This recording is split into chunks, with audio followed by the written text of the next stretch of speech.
बार एक गधे और टाइगर के बीच बहस हुई। गधा कहता है घास नीली होती है, टाइगर बोलता है नहीं, घास हरी होती है।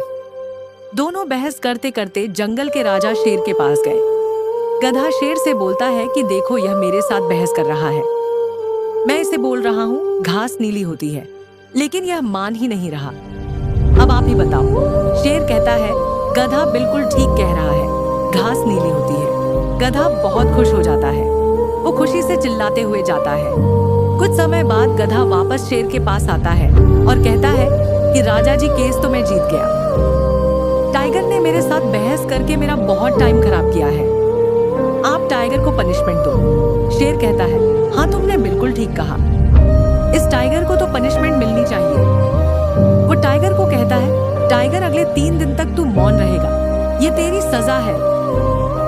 ये देखकर गधा खुशी से पागल हो गया, वो चिल्लाते हुए वहां से चला गया। उसके जाने के बाद टाइगर शेर से कहता है तू कैसा राजा है और ये कैसा न्याय है तेरा।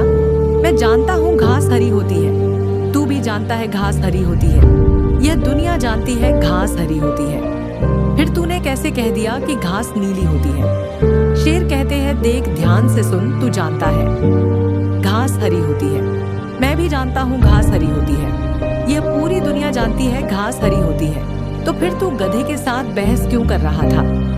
तुझे बस इसी बात की पनिशमेंट मिल रही है कि तू गधे से बहस कर रहा था।